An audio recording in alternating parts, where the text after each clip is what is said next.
তুমি কি আমাকে বিয়ে করতে রাজি? তোমার আমি 5 বছরের বড়। আর তুমি কি জানো আমি একটা ডিভোর্সি মেয়ে? আর আমার একটা ছোট মেয়ে আছে। হ্যাঁ, আমি জানি। আমার সবকিছু জানার পরও আমাকে কেন বিয়ে করছো?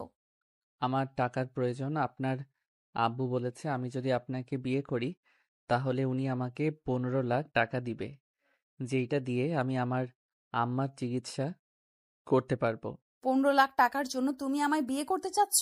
তোমার সামনে সুন্দর একটা ভবিষ্যৎ আছে। আমি তোমাকে 15 লাখ টাকা কর্জ দিচ্ছি, তুমি ওই টাকা দিয়ে তোমার আম্মুর চিকিৎসা করো। আমাকে তোমার বিয়ে করতে হবে না। রাত্রির কথা শুনে রাফি ওর আম্মুর দিকে আরেকবার, রাত্রির আম্মু আব্বুর দিকে তাকালো।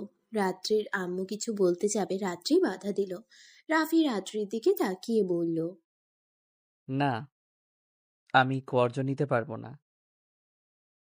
আমি আপনার আম্মু আব্বুকে কথা দিয়েছি, আর আমার আম্মু বলছে কাউকে কথা দিলে সেই কথা রাখতে হয়, না রাখলে মুনাফিক হয়ে যায়। তুমি একবার ভেবে দেখো, আমি এমনিতেই তোমার সিনিয়র, তার উপরে বিবাহিত, আবার মেয়েও আছে। তুমি এত সুন্দর হ্যান্ডসাম একটা ছেলে হয়ে আমার মতো বুড়িকে বিয়ে করে সবার সামনে হাসির পাত্র হতে চাও? আমি কারো কথায় কান দেই না। কে কি বললো এটা দেখে আমার লাভ নাই। আজ আমি না খেয়ে থাকলে কেউ আমায় দেখবে না। নিজের খাবার নিজেকে জোগাড় করতে হয়। তাই কারো কথা শুনে আমার কোনো লাভ নাই। আমার আর আপনার আব্বু আম্মুর সেইম অবস্থা। আমি আমার আম্মুর জন্য সব করতে পারি। আমার আম্মুকে কিভাবে ভালো রাখবো সেটা নিয়ে আমার চিন্তা। আর আপনার আব্বু আম্মুর চিন্তা আপনাকে কোথায় বিয়ে দিলে আপনাকে সুখী রাখা যাবে। আপনার সুখের জন্য 15 লাখ টাকা দিয়ে বিয়ে দিতে রাজি হয়েছে। আর আমার আম্মুকে বাঁচানোর জন্য আমি আপনাকে বিয়ে করতে চাই। কথা তো অনেক সুন্দর করে বলতে পারো, কিন্তু এইখানে তো তুমি স্বার্থর জন্য আমাকে বিয়ে করছো। স্বার্থ ফুরিয়ে গেলে তো তুমিও আমাকে ছেড়ে যাবে।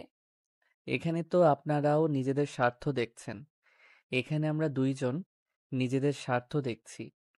যেমন আমি টাকার জন্য আপনাকে বিয়ে করতে চাচ্ছি, তেমন আপনার ভালো রাখার জন্য আমার সাথে আপনাকে বিয়ে দিতে চাচ্ছে। নিজের স্বার্থর জন্য কিন্তু আপনার আব্বু আম্মু আমাকে টাকা দিতে রাজি হয়েছে। এখন যদি আমি স্যারকে বলতাম, স্যার আমার এত টাকা লাগবে, উনি কখনোই আমাকে টাকা দিত না। আমাকে শর্ত দিয়ে আমাকে টাকা দিতে রাজি হয়েছে। হুম, বুঝতে পারলাম। তুমি অনেক মেধাবী একটা ছেলে। যাই হোক, তাও তুমি একটু ভেবে দেখো কি করবে। আমি চাই না তুমি নিজের মনের বিরুদ্ধে গিয়ে আমাকে বিয়ে করো। কারণ নিজের মনের বিরুদ্ধে বিয়ে করলে কখনোই আমরা সুখী হতে পারবো না। উল্টো সমস্যা হবে, সংসারে অশান্তি হবে। আমি অনেক ভেবে দেখেছি। আমি এখানে আপনাকে মন থেকে মেনে নিতে বিয়ে করতে এসেছি। তাহলে আমার কিছু বলার নেই। কাজী সাহেব বিয়ে পড়ানো শুরু করেন। রাত্রির কথা শুনে কাজী সাহেব বিয়ে পড়ানো শুরু করে দিল। দুজনের বিয়ে পড়িয়ে কাজী সাহেব চলে গেল। রাত্রি রাফির আম্মুর পায়ে ধরে সালাম করতে যাবে, সাথে সাথে রাফি বলে উঠল, আম্মুর পায়ে ধরে সালাম করেন না। আম্মু আপনাকে এমনিতে দোয়া করবে। কেন? আমি পায়ে ধরে সালাম করতে হয় না, তাই করেন না। একমাত্র আল্লাহ তাআলার জন্য মাথা ঝুঁকাবেন, আর কারো কাছে না। ইসলামে পা ধরে বা অন্য কোনো উপায়ে সালাম দেওয়ার কোনো বিধান নেই। পা ধরে সালাম দেওয়া ইসলামী পদ্ধতি নয়। ইসলাম এই সালাম আমাদের শিক্ষা দেয়নি। এটা স্বামী, শ্বশুর, শাশুড়ি কিংবা বাবা মা কারো জন্যই জায়েজ নেই। সবাইকে মুখেই সালাম দেওয়ার নিয়ম ইসলাম জায়েজ করেছে। হাদিসে বড়জোর মুসাফাহা, আনাকার কথা এসেছে, কিন্তু পা ছুঁয়ে সালামের কথা আসেনি। সুতরাং উম্মত হিসেবে আমাদের উচিত আসসালামু আলাইকুম বলে সালাম দেওয়া।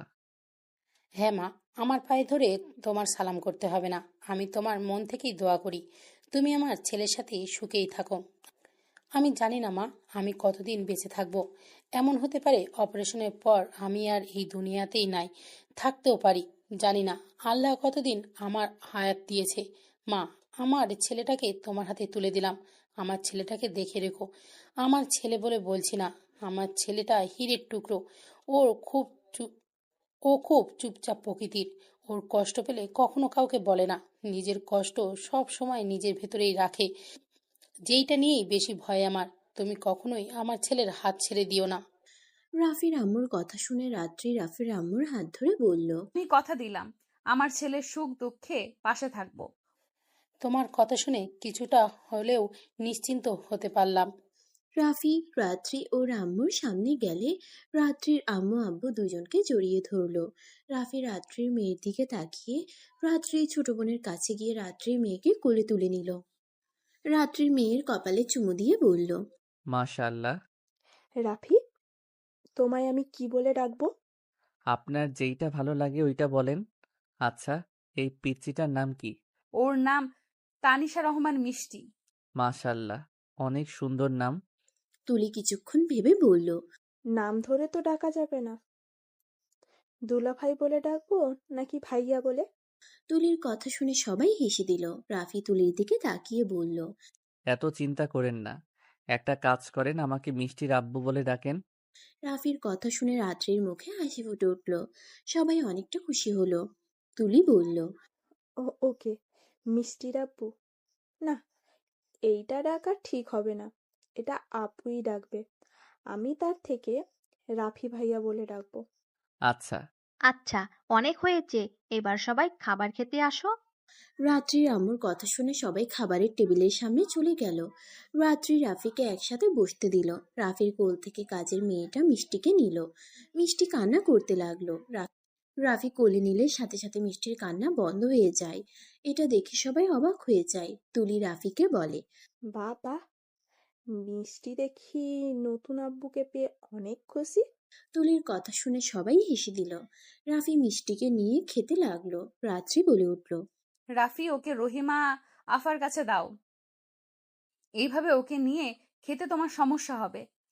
রাফি রহিমার কাছে দিলে মিষ্টি কান্না করতে লাগলো। রাফি কোলে নিতে চাইলে রাত্রি বলে। সমস্যা নাই, ওই কান্না করতে করতে থেমে যাবে, তুমি খাবার খাও। কিন্তু পিচ্চি তো কান্না করছে। তুমি খাও, এত ভেবো না। রাফি খাবার তাড়াতাড়ি খেতে লাগলো। সবাই রাফির দিকে তাকিয়ে বলল। রাফি, আস্তে খাও, গলায় ঠেকে যাবে। ওকে বলে লাভ নেই, ছোট বাচ্চাদের কান্না ওর সহ্য হয় না। আর ও তাড়াতাড়ি করে খাওয়া দাওয়ার অভ্যাস আছে। রাত্রি রাফির দিকে যত দেখছে তত অবাক হয়ে যাচ্ছে। রাফি তাড়াতাড়ি খেয়ে হাত ধুয়ে পানি খেয়ে চেয়ার থেকে উঠে বলল। উনি মিষ্টিকে নিয়ে কোথায় গেল? আপুর রুমে। ওনার রুম কোন দিকে? তুলি রাফিকে রুম দেখিয়ে দিল। রাফি তুলির কথা শুনে সিঁড়ি ভেঙে উপরে উঠে বাম দিকে ঘুরে দৌড়ে যেতে লাগলো। মিষ্টির কান্নার শব্দ অনুসরণ করে রাত্রির রুমে চলে গেল। রাফি মিষ্টিকে কোলে তুলে নিল। মিষ্টিকে কোলে তুলে হাঁটাহাঁটি করতে লাগলো আর বলল।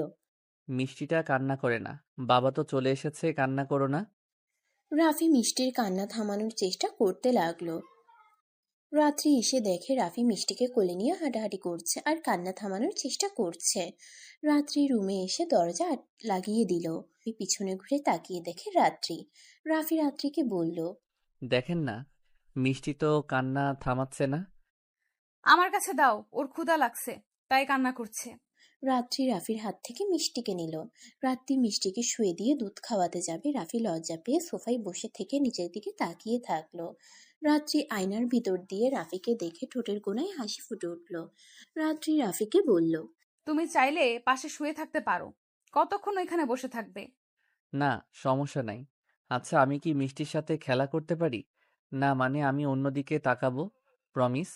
আসলে আমার বাচ্চা পোলাপাইন অনেক পছন্দ, ওদের দেখলে আদর করতে ইচ্ছে করে।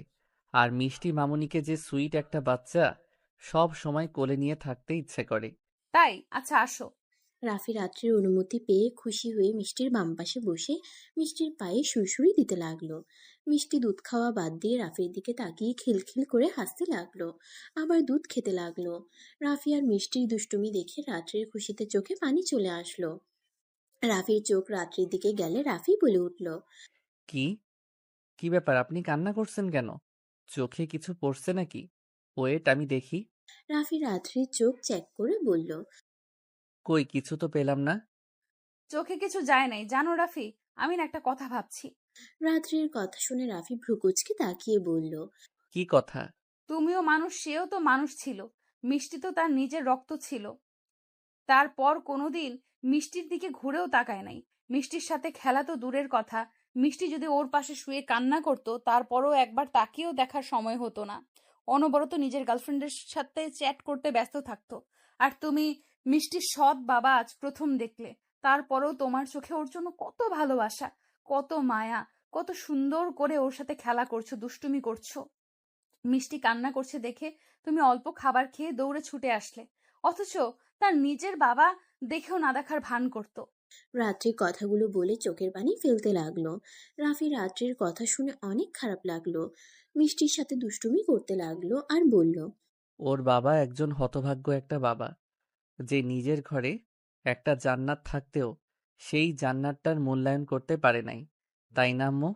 কথাটা বলে মিষ্টির পেটে নাক ডুবিয়ে দিতে হাসাতে লাগলো।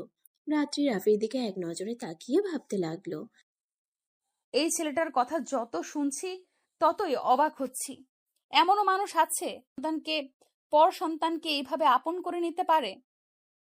আমি নিজেও তো কখনোই হয়তো পারতাম না। রাফি রাত্রির দিকে তাকিয়ে বলল, এভাবে তাকিয়ে আছেন কেন? চিন্তা করবেন না, আমি কখনোই মিষ্টিকে কষ্ট দিব না। আর আপনি আমার সহধর্মিণী, আর মিষ্টি আপনার মেয়ে, তার মানে ওই আমারও মেয়ে। তাই একজন বাবা হিসেবে আমার মেয়েকে কিভাবে রাখলে ভালো থাকবে, সেইটা সম্পূর্ণ আমার দায়িত্ব।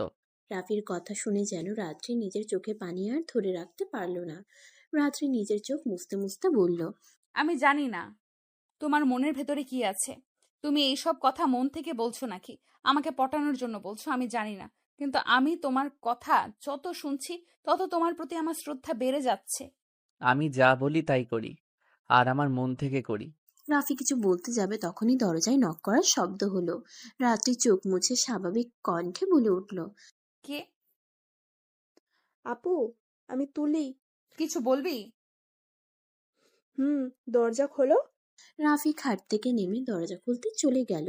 দরজা খুলতে খুলতে দরজা খুলতেই তুলি ভেতরে ঢুকে পড়ল।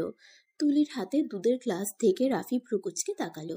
তুলি দুধের গ্লাসটা টেবিলের উপরে রেখে বলল, এটা আম্মু পাঠিয়ে দিল, আর মিষ্টিকে আমাকে দিতে বলল।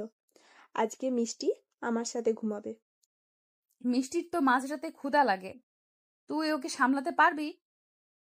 সমস্যা নাই, আমি চেষ্টা করব। রাত্রি চোখ দেখে বোঝা যাচ্ছে তুলির কাছে মিষ্টিকে দিতে চাচ্ছে না। রাফি বিষয়টা বুঝে বলল, মিষ্টি আমাদের সাথে থাক। দেখ, বাসর করবে নাকি? মিষ্টিকে ঘুম পাড়াতে পাড়াতে সকাল করে ফেলবে। আমি ওকে নিয়ে যাচ্ছি, আর তোমরা এনজয় করো। আপনি যান, ওকে নিয়ে যেতে হবে না। আচ্ছা, নিয়ে যাক। এক রাত তো আমি চাই না আমার মেয়ের জন্য তোমার এই সুন্দর মুহূর্তটা নষ্ট হোক। তুলি ওকে নিয়ে যা। তুলি মিষ্টিকে কোলে তুলে নিয়ে যেতে নিবে, সাথে সাথে রাফি তুলির কোল থেকে মিষ্টিকে নিয়ে বলল, আপনাকে তো বললাম আমার কোনো সমস্যা নাই, ওইখানে থাক। আর মিষ্টি থাকলে আমার সময়টা আরো ভালো কাটবে। আমার সময় নষ্ট হবে কেন? আপনি যান। তুলি রাফির কথা শুনে আর কিছু না বলে চলে গেল। রাফি দরজা লাগিয়ে দিয়ে খাটে এসে মিষ্টিকে শুয়ে দিল। রাত্রি রাফির দিকে তাকিয়ে বলল, তুমি এটা কেন করলে? এখন ওকে ঘুম পাড়াতে অনেক সময় লাগবে, সহজে ঘুমাতে চায় না ওই। সমস্যা নাই, ওই যতক্ষণ জেগে থাকতে পারে থাকুক, আমি অপেক্ষা করতে রাজি আছি। রাফি মিষ্টির পাশে শুয়ে থাকলো। মিষ্টিকে বুকের উপরে শুয়ে দিয়ে পিঠে আলতো করে হাত বুলিয়ে দিতে লাগলো। মিষ্টি ঘুমানো বাদ দিয়ে রাফির মুখে সেম ভাবে থাপড়াতে লাগলো। রাফি রাত্রি ফিক করে হেসে দিল। রাফি হাসতে হাসতে বলল, দুষ্টু মেয়ে আমার, আমাকে ঘুম পাড়িয়ে দিচ্ছে। রাফি কথাটা বলে মিষ্টিকে চুমু দিল। রাত্রি রাফির কাছ থেকে নিয়ে রাফিকে বলল, আমার কাছে দাও, আমি ঘুম পাড়ানোর চেষ্টা করি। রাত্রি কথাটা বলে মিষ্টিকে ঘুম পাড়িয়ে দিতে লাগলো। ঘুম পাড়াতে গিয়ে রাত্রি নিজেও ঘুমিয়ে যায়। রাফি রাত্রিকে ঘুমিয়ে যেতে দেখে কিছু না বলে লাইট অফ করে দিয়ে শুয়ে পড়ল। রাত ৩টায় রাত্রির ঘুম ভাঙলে রাফির কথা মনে পড়তেই সাথে সাথে ফোনের টর্চ চালিয়ে দেখে রাফি ঘুমিয়ে আছে। মিষ্টি রাফির হাত জড়িয়ে ধরে ঘুমিয়ে আছে। রাত্রি আস্তে আস্তে ক্যামেরা জ্বালিয়ে এই সুন্দর মুহূর্তটা ক্যামেরা বন্দি করে রাখলো। রাফির চোখে লাইট আলো পড়তেই রাফি নড়ে উঠল। রাত্রির সাথে সাথে ফোনের ক্যামেরা অফ করে দিল। ঘুমানোর ভান করে শুয়ে পড়ল। রাফি চোখ খুলে ফোন খুঁজতে লাগলো। ফোন খুঁজে টাইম দেখলো। রাফির স্ক্রিনের আলোতে মিষ্টির দিকে তাকিয়ে মুচকি হাসি দিয়ে ফোনটা রেখে স্টিল হয়ে শুয়ে থাকলো। একটুও নড়ল না। বেশ কিছুক্ষণ পর রাত্রি বলে উঠল, সরি, চোখ লেগে গেছিল। এখনো সকাল হয় নাই, তুমি চাইলে এখন তোমার বাসর সম্পূর্ণ করতে পারো। আপনি ঘুমান নাই? ঘুমিয়েছিলাম, ঘুম ভেঙে গেছে। ও আচ্ছা। রাত্রি ফোনের টর্চ জ্বালিয়ে আস্তে আস্তে মিষ্টির উপরে মশারি টানিয়ে দিয়ে তার উপরে কাপড় দিয়ে ঢেকে দিয়ে মিষ্টির মুখের উপরে ছায়া দিল। তারপর আস্তে আস্তে গিয়ে রুমের লাইট জ্বালিয়ে দিল। রাফি শোয়া থেকে আধশোয়া হয়ে রাত্রির দিকে তাকিয়ে বলল, কি হলো? লাইট দিলেন কেন? মিষ্টিকে তোমার দিকে শুইয়ে দাও। তুমি ওখান থেকে ওঠো। কেন? যা বলছি তাই করো।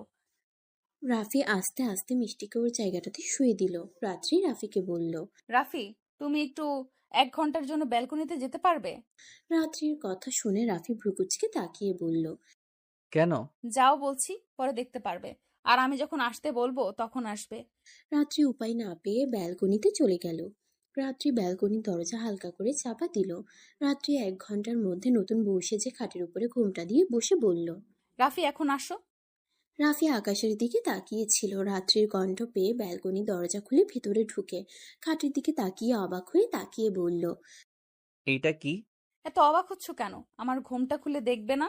রাত্রির কথা শুনে রাফি আস্তে আস্তে রাত্রির পাশে বসে মুখের ওপর থেকে ঘোমটা সরিয়ে কপালে চুমু দিয়ে বলল। মাশাল্লাহ, আপনাকে অনেক সুন্দর লাগছে। কিন্তু আপনার দেনমোহর তো আমি পরিশোধ করি নাই, তাই আপনাকে স্পর্শ না করা উচিত। তোমার কাছে এখন কত টাকা আছে? বেশি না, 6,000 মতো আছে। আচ্ছা, তুমি আমাকে আপাতত 6,000 দাও, পরে আস্তে আস্তে পরিশোধ করে দিও। ওকে। রাফি খুশি হয়ে পকেট থেকে ওয়ালেট বের করে 6,000 টাকা রাত্রির হাতে দিল। রাত্রি টাকাটা নিয়ে বলল। এখন আমাকে স্পর্শ করতে পারো। রাফি রাত্রির দুইটা হাত ধরে হাতে চুমু খেয়ে রাত্রির দিকে তাকিয়ে দেখতে লাগলো। রাত্রি লজ্জা পেয়ে বলল। বুড়ি মানুষের দিকে এইভাবে তাকিয়ে কি দেখো?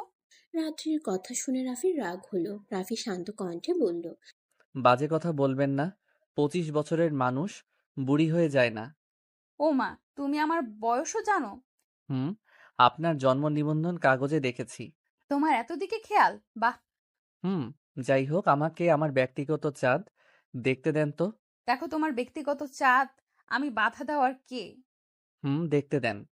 তা কতক্ষণ এইভাবে তাকিয়ে দেখবে? আপনাকে দেখতে দেখতে সারা রাত পার করিয়ে দিতে চাই।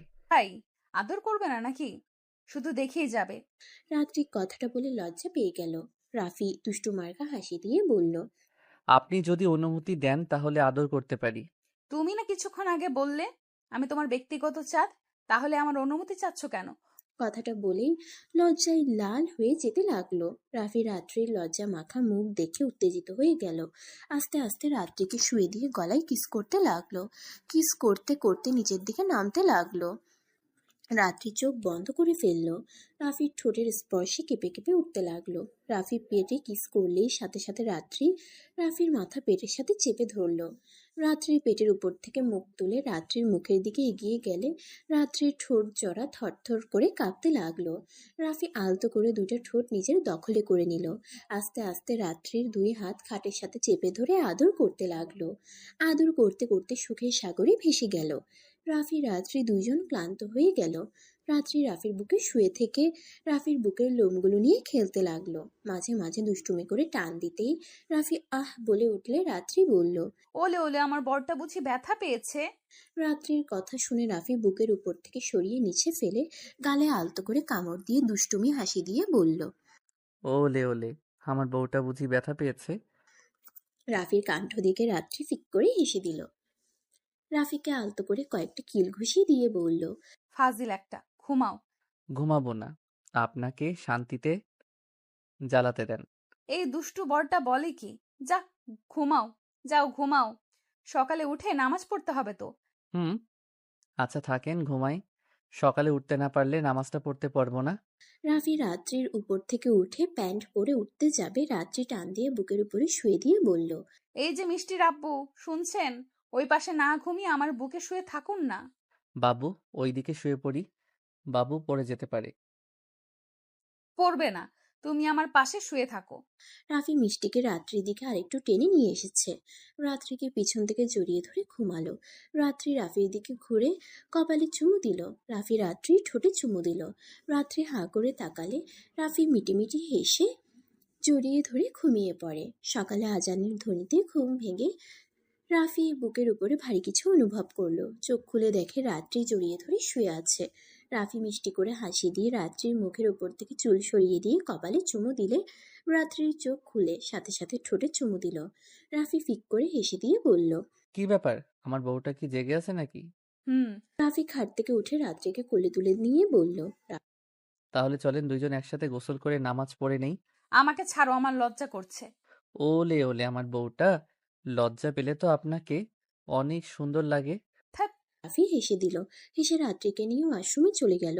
দুজন গোসল করতে লাগলো। রাফি রাত্রির সাথে দুষ্টুমি করলে রাত্রি দৌড়ে তোয়ালা নিয়ে রুমে চলে আসে। রাফি ধরতে বের হবে তার আগে রাত্রি দরজা লাগিয়ে দিয়ে হাসতে হাসতে বলল। দুষ্টু ছেলে, আমি আগে পোশাক পরিবর্তন করব, তারপর দরজা খুলবো। বউ, ও বউ, দরজা খুলেন না, আর দুষ্টুমি করব না। সত্যি করবে না তো? না, করব না, শুধু আদর করব। রাত্রি রাফির কথা শুনে ফিক করে হেসে দিয়ে বলল। ফাজিল একটা, যাও, দরজা খুলবো না। কথাটা বলে রাত্রি শরীর মুছে আলমারি থেকে শাড়ি বের করে পরতে লাগলো। রাফি দরজার কাছ থেকে সরে গিয়ে গোসল করে নিল। রাত্রি শাড়ি পরে আস্তে আস্তে ওয়াশরুমের দরজাটা খুলে দিয়ে ড্রেসিং টেবিলের সামনে গিয়ে হেয়ার ড্রায়ার দিয়ে চুল শুকাতে লাগলো। রাফি গোসল করে তোয়ালা পরে দরজা ধাক্কা দিতেই দরজা খুলে গেল। রাফি দরজা খুলে বের হয়ে দেখে রাত্রি চুল শুকাচ্ছে। রাফি আস্তে আস্তে গিয়ে রাত্রিকে পিছন থেকে পেটে হাত দিতেই রাত্রি কেঁপে উঠল। রাফি আস্তে করে টান দিয়ে নিজের সামনে নিয়ে এসেছে। গলায় চুমু দিলে রাত্রি কেঁপে উঠতে লাগলো। আস্তে আস্তে ঠোঁটের দিকে যাবে তখনই রাত্রি ধাক্কা দিয়ে সরিয়ে দিয়ে বলল। এই দুষ্টু, কেবল গোসল করছি, নামাজ পড়তে হবে, এখন এইসব না। ওকে, কিন্তু নামাজের পরে কিন্তু। ওকে ওকে। রাত্রি কথাটা বলে ওয়াশরুমে গিয়ে উজু করতে চলে গেল। রাফি শার্ট প্যান্ট পরে ওয়াশরুমে ঢুকলে রাত্রি ওয়াশরুম থেকে বের হয়ে গেল। রাফি উজু করে বের হয়ে দেখে রাত্রি জায়নামাজ বিছিয়ে রেখেছে। রাফি রাত্রির সামনের জায়নামাজে গিয়ে দাঁড়ালো আর রাত্রি পিছনে দাঁড়িয়ে দুজন নামাজ পড়তে লাগলো। নামাজ পড়া শেষ করে রাত্রির কোলে মাথা দিতে যাবে তখনই খেয়াল করে মিষ্টি হাত পা ছুঁড়ে। রাফি উঠতে যাবে তখনই রাত্রি বলল। কি হলো, শুয়ে যাচ্ছ কেন? আমাদের রাজকুমারী জেগে গেছে, একাই খেলা করা শুরু করছে। রাত্রি পিছনে ঘুরে দেখে সত্যি মিষ্টি জেগে গেছে। দুজন উঠে মিষ্টির কাছে গেল। রাফি মিষ্টির সাথে খেলতে লাগলো। রাত্রি বলল। আজকে অবাক করা বিষয়, তুমি আসাতে মিষ্টির অনেক পরিবর্তন দেখছি। গতকাল রাতে একটুও জ্বালাতন করলো না, আবার নামাজ পড়ছি, একাই খেলছে, একটুও কান্না করলো না।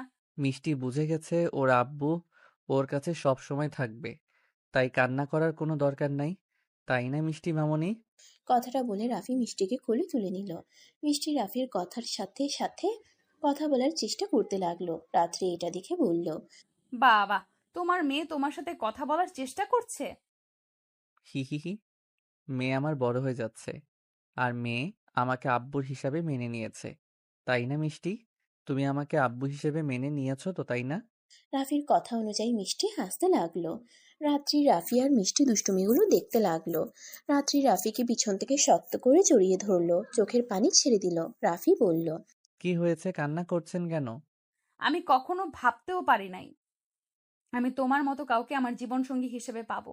আমি সত্যিই নিজেকে ভাগ্যবতী মনে করি একটা আমি সত্যিই নিজেকে ভাগ্যবতী মনে করি একটা নারী, যে প্রথম স্বামীর ভালোবাসা না পেলে কি হবে, দ্বিতীয় স্বামীর ভালোবাসা এত পাচ্ছি, আমার সকল কষ্ট যেন দূর হয়ে যাচ্ছে। আচ্ছা রাফি, তুমি সারা জীবন এমন থাকবে তো? ভবিষ্যৎ পাল্টে যাবে না তো? রাফি পিছনে ঘুরে রাত্রির চোখে পানিগুলো এক হাত দিয়ে মুছে দিতে দিতে বলল। আমি আপনাকে কথা দিতে পারবো না, কিন্তু আমি চেষ্টা করব আপনাকে সব সময় এভাবে ভালোবাসার। আমি কথা দিতে পারছি না বলে যে আমি আপনাকে ছেড়ে চলে যাব, এইটা ভেবেন না। আমি মানুষ, আপনার মন কখন কেমন পরিবর্তন হয়ে যাবে আমি নিজেও তা জানি না। কিন্তু আমি সবসময় চেষ্টা করব আপনার ভালো রাখার, কষ্ট না দেওয়ার। এমন কথা বলো না, আমাকে ধোকা দিও না। তুমি যদি আমায় ধোকা দাও তাহলে বিশ্বাস, ভালোবাসা, এই দুইটা শব্দ আমার জীবন থেকে সারা জীবনের মতো চলে যাবে। আমি হয়তো দেহে বেঁচে থাকবো, কিন্তু ভেতরে একেবারের জন্যই মরে যাব। চুপ করেন, এমন কিছুই হবে না। আপনি আমার স্ত্রী, আপনি আসেন, আপনি থাকবেন সারা জীবন। যাই হোক, এইসব বাদ দেন। আমি বাবুকে নিয়ে বাহিরে হাঁটতে গেলাম। ওয়েট করো, ওকে খাওয়ায় নেই, তারপর নিয়ে যাও। রাত্রি মিষ্টিকে নিয়ে দুধ খাওয়াতে লাগলো আর রাফি বসে থেকে দেখতে লাগলো। রাফির এক আঙ্গুল মিষ্টি ধরে থাকলো। রাফি মিষ্টির হাতে চুমু দিল, তারপর রাত্রির কপালে চুমু দিয়ে বলল, আচ্ছা বউ, আপনি এত সুন্দর আবার মিষ্টি, কত কিউট একটা বাচ্চা। তারপর আপনার এক্স স্বামীর পর নারীর প্রেমে কিভাবে পড়ল? আসলে আমার সাথে ওর সাথে পারিবারিকভাবে বিয়ে হয়। ওই আমাকে নাকি বিয়ে করতে চায় নাই। ওর আব্বু আম্মুর কথা মতো আমাকে বিয়ে করে। 1 বছর ভালোই আমার সাথে সংসার করছে, কিন্তু আস্তে আস্তে ওর ব্যবহার পশুদের মতো হতে লাগলো। দিন রাত মদ খেত, রাতের বেলা হইলেই আমার উপরে শারীরিক নির্যাতন করত। আমি কিছু বললে আমার গায়ে হাত তুলতো, গালাগালি করত। আমি তারপর কখনোই কাউকে বলিনি। আরো 1 বছর সংসার করার পর খোঁজ খবর নিয়ে জানতে পারি ওর গার্লফ্রেন্ড আছে। ওই ওকে অনেক ভালোবাসে। ওর গার্লফ্রেন্ড যা বলে ওই তাই করে। ওর গার্লফ্রেন্ডের রাগ সব আমার উপরে খাটাতো। আমি একদিন প্রতিবাদ করলে আমাকে অনেক মেরেছিল। 3 দিন হসপিটালে ছিলাম। আব্বু আম্মু রেগে ডিভোর্স লেটার পাঠাতে বলেছিল, কিন্তু আমি রাজি হই নাই। আমি ভেবেছিলাম পোলাপাইন হইলে হয়তো একটু হলেও ভালো হতে পারে। মিষ্টি হওয়ার পর আরো বেড়ে গেল। মিষ্টিকেও দেখতে পারে না। যখন আর সহ্য করতে পারলাম না, তখন উপায় না পেয়ে ডিভোর্স দিতে বাধ্য হই। রাত্রির কথা শুনে রাফি বলল, এইসব ছেলেদের উপরে আমার এই জন্য রাগ হয়। বাবা মাকে যদি রাজি করাতে পারবি না তাহলে প্রেম করতে যাস কেন? আর অন্য একটা মেয়েকে বিয়ে করে পরে ওই মেয়েটাকে জ্বালানোর কি দরকার? হুদাই মেয়েটার জীবন নষ্ট করস। এইসব ছেলেদের ইচ্ছে করে মেরে একদম কবরে পাঠিয়ে দেই। এমনিতে হারাম রিলেশন করে আবার বিয়ে করে প্রেমিকার সাথে পরকীয়া শুরু করে দেয়। জানো, ওকে আমি অনেকটা ভালোবাসতাম। আমি চেয়েছিলাম সংসারটা টিকিয়ে রাখতে, কিন্তু যখন মেয়ের উপর অত্যাচার করতে লাগলো তখন আর সহ্য হলো না। বাচ্চা একটা মেয়ে, ওর সাথে খারাপ ব্যবহার করছে। জানো একবার কি হয়েছিল? আমি মিষ্টিকে রেখে রান্না করতে গেছি। ওকে বলেছিলাম মিষ্টিকে দেখে রাখতে।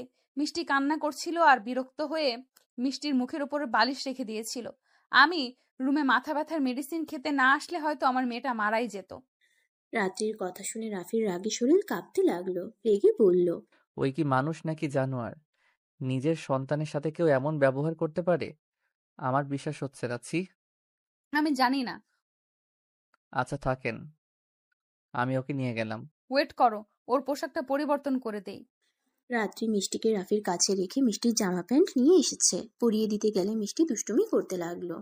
রাফি মিষ্টিকে 2 হাত ধরে থাকলো। রাত্রি জামা প্যান্ট পরে নিল। তারপর রাফি মিষ্টিকে কোলে নিয়ে খাট থেকে নেমে রাত্রির কপালে চুমু দিয়ে বের হয়ে গেল। রাত্রি ওদের পিছন পিছন গিয়ে সদর দরজা লাগিয়ে দিয়ে আসলো। রাফি মিষ্টিকে নিয়ে হাঁটাহাঁটি করে 8টার দিকে বাসার দিকে রওনা দিল। আর এইদিকে রাত্রিকে বসে থেকে টিভি দেখতে দেখে রাত্রির আম্মু বলে উঠল, কি ব্যাপার? তুই এখানে? মিষ্টি কোথায়? ও কি ঘুমাচ্ছে? না, উনি তার বাবার সাথে হাঁটতে গেছে। আমি শুনলাম মিষ্টি নাকি রাতে তোদের কাছে ছিল।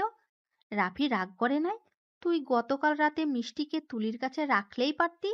বাইরের একটা ছেলে, রাগ হওয়া স্বাভাবিক। আম্মু, তুমি যা ভাবছো তেমন কিছুই হয় নাই। রাফি নিজেই মিষ্টিকে রেখে দিয়েছিল। আমি বলেছিলাম, কিন্তু রাফি শোনে নাই। আম্মু জানো, রাফি না অনেক ভালো। জানি একদিনে কখনোই কাউকে চেনা যায় না, কিন্তু আমার মন বলে ও যা বলে, যা করছে ওই মন থেকেই করছে। মিষ্টিও রাফিকে অনেক পছন্দ করে। রাফি যা বলে মিষ্টিও মুখে জবাব দেওয়ার চেষ্টা করে। জানো, ওই সারা রাত কত জ্বালাতন করে। গতকাল একদম করে নাই। সকালে উঠে একাই হাত পা ছোড়াছুড়ি করছিল। ওদের দুজনকে দেখলে মনে হয় সত্যিকারেই রাফি ওর আব্বু আর ও রাফির মেয়ে। রাত্রির কথা শুনে ওর আম্মু রাত্রির পাশে বসে বলল, আমরা তাহলে রাফিকে তোর জন্য চয়েস করে ভুল করি নাই। একে বলে আদর্শ মায়ের আদর্শ ছেলে। রাফি আমাদের অফিসে জব করে। আমি সব সময় ওকে খেয়াল করতাম। ও অফিসের সবার আগে আসবে, সব কাজ নিজের মনে করে কাজ করে। এখন পর্যন্ত ওর কোনো রিপোর্ট আমার কাছে নাই। তোর আব্বু অনেক পছন্দ ছিল, কখনো বলে নাই। রাফির সম্পর্কে খোঁজ খবর নিয়ে জানতে পারে রাফির এই দুনিয়াতে ওর আম্মু ছাড়া কেউ নাই। বস্তির সবাই ওদের অনেক প্রশংসা করেছে। রাত্রির আম্মু আর কিছু বলতে যাবে তখনই রাফির আম্মু এসে হাজির হলে রাত্রি উঠে রাফির আম্মুকে সালাম দিল। আসসালামু আলাইকুম আন্টি। আপনার শরীর এখন কেমন? রাতে ভালো ঘুম হয়েছে কি? কোনো অসুবিধা হয় নাই তো? রাত্রির দিকে মিষ্টি করে হাসি দিয়ে বলল, ওয়ালাইকুম আসসালাম। আলহামদুলিল্লাহ, অনেক ভালো ঘুম হয়েছে। ওর শরীরটাও মোটামুটি ভালো আছে। আর তুমি আমাকে আম্মু বলতে পারো না? আন্টি কি? হ্যাঁ, ও হ্যাঁ, দাদুমণি রাফি কোথায়? ওরা বাইরে হাঁটাহাঁটি করতে গেছে। আর সরি আম্মু। আচ্ছা, আপনি বসেন, আমি চা নিয়ে আসছি। আম্মু, তুমিও কি খাবে? তাহলে তোমার জন্য নিয়ে আসবো। আচ্ছা, নিয়ে আয়। রাফির আম্মুকে বসিয়ে দিয়ে রাত্রি চা বানাতে চলে গেল। রাফির আম্মু আর রাত্রির আম্মু দুজনে বসে গল্প করতে লাগলো। রাফির সদর দরজায় নক করতেই রাত্রি রাত্রি দুজনকে চা দিয়ে দরজা খুলতে চলে যায়। দরজা খুলে রাফি আর মিষ্টি দাঁড়িয়ে আছে। রাফি একদম ঘেমে গেছে। রাত্রিকে দেখে মিষ্টি কোলে উঠল। রাত্রি শাড়ির আঁচল দিয়ে রাফির মুখের বুকের ঘাম মুছে দিতে দিতে বলল, বাপ বেটির হাঁটাহাঁটি হয়ে গেছে? হয়ে গেছে। আম্মু কি উঠেছে? হুম, সবাই উঠে গেছে। তুমি বসো, আমি চা বানিয়ে দেই। কথাটা বলে তিনজন বসার ঘরে চলে গেল। গিয়ে দেখে তুলি রাত্রি চা নিয়ে খাচ্ছে। রাত্রিকে দেখে মিঠে মিঠে হাসতে লাগলো। রাত্রির রাগের লোক নিয়ে তাকালো, পরে আবার হেসে দিল। রাফি সবার সামনে গিয়ে সালাম দিল। সালামের উত্তর দিয়ে রাফি ওর আম্মুর কাছে বসে বলল, আম্মু, আপনাকে নিয়ে হসপিটালে যাব। আপনি কষ্ট করে একটু রেডি হয়ে নিয়েন। আচ্ছা, দাদুমণিকে আমার কাছে দাও তো। রাত্রি রাফির আম্মুর কোলে নিয়ে রান্নাঘরে যেতে নিবে তখনই রাফি বলল, আপনি কি চা নিয়ে আসতে যাচ্ছেন নাকি? ওয়েট, আমি একটু চা বানানো দেখব। রাফি কথাটা বলে রাত্রির পিছন পিছন রান্নাঘরে গেল। রাত্রি রাফিকে চা বানাতে দেখাতে যাবে তখনই রাফি পিছন থেকে জড়িয়ে ধরে বলল, চা বানাতে হবে না, 1 কাপ হইলে দুইজন একসাথে খাবো। এই ফাজিল ছাড়ো, কেউ এসে যাবে কিন্তু। কেউ আসবে না। রাফি রাত্রিকে নিজের দিকে ঘুরিয়ে চা কাপে ঢেলে রাত্রিকে খেতে দিল। রাত্রি চুমুক দিতেই ঠিক সেই জায়গায় ঠোঁট লাগিয়ে চুমু দিয়ে বলল। আহ, কি মজা। রাফির কথা শুনে রাত্রি ফিক করে হেসে দিয়ে বলল। সরো ফাজিল, চিনি ছাড়া চা মজা হয় কিভাবে? রাফি রাত্রির ঠোঁটে চুমু দিয়ে বলল। এই তো, চিনি নিয়ে নিলাম। রাত্রি রাফির পাগলামি দেখে হাসতে লাগলো। রাফি মুগ্ধ নয়নে তাকিয়ে দেখতে লাগলো। রাস- রাত্রি হাসতে হাসতে সামনের দিকে ঘুরে চায়ের কাপে চিনি দিয়ে কুলাতে লাগলো। তুলি চায়ের কাপ রাখতে এসে ওদের এসব দেখে জোরে হেসে উঠলে সাথে সাথে রাত্রি রাফি হাসির শব্দ শুনে পিছনে ঘুরে তুলিকে দেখে বলল। বাহ, কি রোমান্টিক দুলাভাই আমার। শুনো, রোমান্স রুমে গিয়ে করো, রান্নাঘরটা ছেড়ে দাও। রাত্রি তুলির কথা শুনে রাগের লোক নিয়ে রাফির দিকে তাকালে রাফি মাথার পিছনে হাত দিয়ে বলল। আপনি এখানে কি করছেন? আমি তো চায়ের কাপগুলো রাখতে এসেছি। আমি সত্যি ভাবতে পারি নাই এমন দৃশ্য দেখব। আগে জানলে আসতাম না। কথাটা বলে হাসতে হাসতে বের হয়ে গেল। রাফি রাত্রিকে আবার ধরতে যাবে। রাত্রি হালকা করে ধাক্কা দিয়ে বলল। যাও তো রুমে। তুলি না হয়ে যদি আম্মু আসতো তাহলে কি হতো? যাও এখান থেকে। আরে বাবা, এভাবে তাড়িয়ে দিচ্ছেন কেন? চাটা তো খেতে দেন। রাত্রি রাফির হাতে চাটা দিয়ে চলে গেল মিটিমিটি হেসে। রাফি অসহায়ের মতো রাত্রি চলে যাওয়ার দিকে তাকিয়ে চা খেতে লাগলো। চা খেয়ে কাপ ধুয়ে রান্নাঘর থেকে বের হলো। তুলি রাফিকে দেখে হাসা শুরু করলো। রাফি লজ্জা পেয়ে গেল। রাফির আম্মু জিজ্ঞেস করলো। কি হয়েছে তুলি? তুমি দেখছি অনেকক্ষণ ধরে হাসছো। আমাদের বলো, আমরাও একটু হাসি। রাফির আম্মুর কথা শুনে রাফি লজ্জা পেয়ে গেল। তুলির দিকে রাগের লোক নিয়ে তাকাতেই তুলি হাসতে হাসতে বলল। আন্টি, ওইটা আপনাদের শোনানো যাবে না। তুলি, তোর ভার্সিটিতে ক্লাস আছে, রেডি হওয়া বাদ দিয়ে এইখানে বসে থেকে হিহি করে হাসছিস কেন? আপু, আজকে শুক্রবার, ও যা পড়তে বসে গা। আমাকে যেতে হবে না। তুমি আর ভাইয়া রুমে যাও, তোমাদের রুমে যাওয়া দরকার। কথাটা বলে তুলি হাসতে লাগলো। রাত্রির আম্মুর বুঝতে বাকি রইল না। রাত্রির আম্মুর রাগের লোক নিয়ে তাকালে তুলি হাসি থামিয়ে চলে গেল। রাত্রি সোফায় বসলে রাফি সিঁড়ি ভেঙে উপরে চলে গেল। 10টার দিকে রাফি রেডি হয়ে নিচে নামলো। খাবার খেয়ে ওর আম্মুকে নিয়ে বের হলো। রাত্রি যেতে চাইলে রাফি নিল না। রাফি বাইরে গিয়ে একটা রিক্সা নিল। দুজন উঠে হসপিটালের দিকে যেতে লাগলো। বেশ কিছু দূর যেতেই হঠাৎ রাফির আম্মু বলে উঠল। রাফি, তুমি আমার জন্য এমন একটা সিদ্ধান্ত কিভাবে নিলে? আম্মু, আপনি তো আমাকে বলেছেন সব সময় ভালো কাজ করতে, আর ডিভোর্সি মেয়েকে বিয়ে করা তো খারাপ কিছু না। আর উনি অনেক ভালো, ওনার আব্বু আম্মুও অনেক ভালো, সেখানে আমার কোনো সমস্যা নাই। আপনি একটা জিনিস বুঝতে পারছেন না?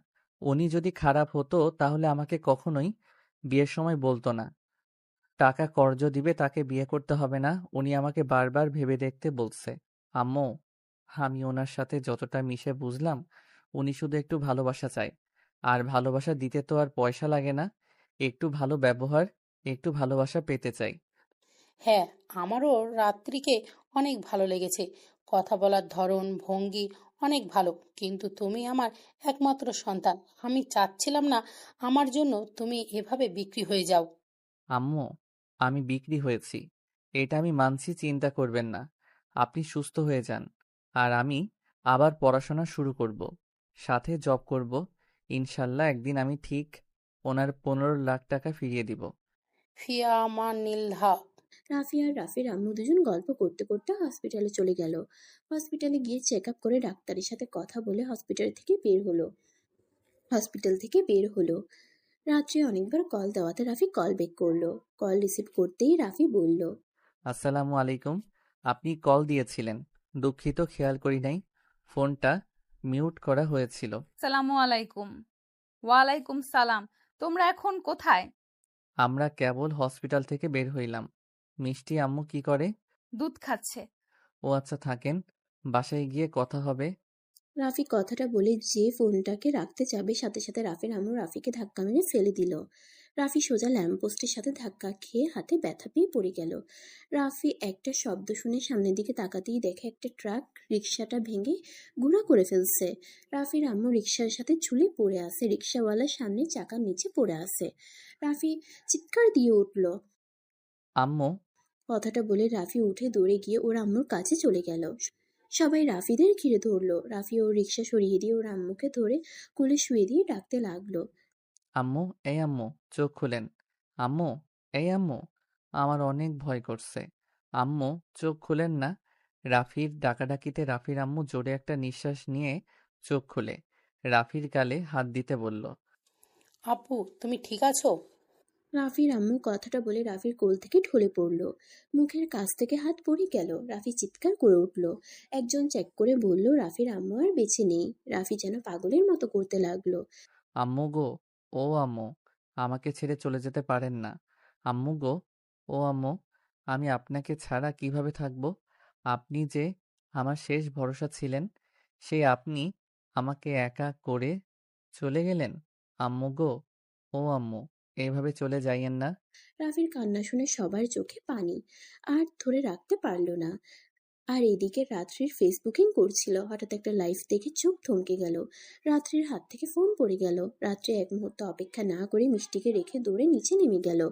সবাই অবাক হয়ে জিজ্ঞেস করলো, রাত্রি কোথায় যাচ্ছিস? এভাবে দৌড়াচ্ছিস কেন? আম্মু, রাত্রিকে দেখো। আম্মু, রাফি। রাত্রি এইটুকু কথা বলে দৌড়ে বের হয়ে গেল। রাত্রি ওর গাড়ির চাবির জন্য আবার দৌড়ে ভিতরে এসেছে। ওর আম্মুর রুম থেকে গাড়ির চাবি নিয়ে দৌড়ে চলে গেল। গাড়ি নিয়ে সোজা অ্যাক্সিডেন্টের জায়গাতে পৌঁছে দেখে কেউ নাই। কিছু মানুষ শুধু আফসোস করছে। রাত্রি নেমে ওনাদের জিজ্ঞেস করলো, ভাই, এখানে যে একটা অ্যাক্সিডেন্ট হয়েছে, ওই মানুষগুলো কোথায় গেছে? লোকটা বলে দিল পুলিশ এসে নিয়ে গেছে। রাত্রি আর দেরি না করে থানার উদ্দেশ্যে বের হলো। থানায় গিয়ে দেখে রাফি ওর আম্মুর পাশে বসে পাগলের মতো কান্না করছে। রাত্রি গেলে রাফি রাত্রিকে জড়িয়ে ধরে বলল, আপনি এসেছেন, আম্মুকে বলেন না চোখ খুলতে। আম্মু কেন চোখ খুলছে না? আম্মু কি বুঝতে পারছে না আমি তাকে এই অবস্থায় দেখতে পারছি না? আম্মুকে বলেন না আমার সাথে কথা বলতে। আমার যে বড্ড কষ্ট হচ্ছে। রাফির কান্না শুনে রাফির পাগলামি দেখে ওইখানে থাকা পুলিশদের চোখে পানি চলে এসেছে। রাত্রি নিজেকে ধরে রাখতে পারল না। রাফিকে বুকে জড়িয়ে বলল, রাফি, শান্ত হও। আন্টি আর কোনোদিন তোমার সাথে কথা বলবে না। আন্টি যে আর বেঁচে নেই। রাফি, এভাবে ভেঙে পড়ো না। না, আপনি মিথ্যা বলছেন। আমার আম্মু বেঁচে আছেন। এই আম্মু, ওঠেন না। সবাইকে প্রমাণ করে দেন আপনি বেঁচে আছেন। রাফি পাগলামি করতে করতে জ্ঞান হারিয়ে ফেলল। রাত্রির আম্মু আব্বুকে কল দিলে থানায় আসতে বলল। সবাই চলে আসলে রাত্রি ওর আম্মু আব্বুকে কল দিয়ে থানায় আসতে বলল। সবাই চলে আসলে পুলিশের সাথে কথা বলে রাফির আম্মুকে আর রাফিকে নিয়ে চলে আসে। রাফির জ্ঞান ফিরলে আম্মু বলে চিৎকার করে উঠে। রাফিকে রাত্রি শক্ত করে ধরে বলল, রাফি, এভাবে ভেঙে পড়ো না। রাফি, সবাই তোমার জন্য অপেক্ষা করছে। শেষবারের মতো তোমার আম্মুকে দেখে নাও। যাও রাফি। রাফি দৌড়ে ওর আম্মুর খাটিয়ার কাছে গিয়ে লাস্ট বারের মতো মুখটা দেখে কান্না করতে লাগলো। রাত্রির আব্বু রাফিকে ধরে নিয়ে গেল। রাফিকে পাঞ্জাবি পরিয়ে অজু করিয়ে নিয়ে গেল। জানাজা পরিয়ে রাফির আম্মুকে কবর দিতে চলে গেল রাত্রিদের নিজস্ব কবরস্থানে। রাফি ওর আম্মুকে কবর দিয়ে দিল। সবাই চলে গেলেও রাফি কবরের পাশে বসে থেকে কান্না করতে করতে বলল, আম্মু গো, আমি নিজে নিজেকে সামলাতে পারছি না।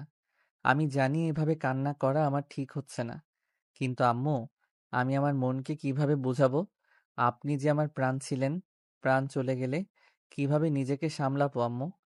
রাফি কথাগুলো বলে কান্না করতে লাগলো। রাত্রির আব্বু রাফিকে ধরে তুলে নিয়ে যেতে লাগলো।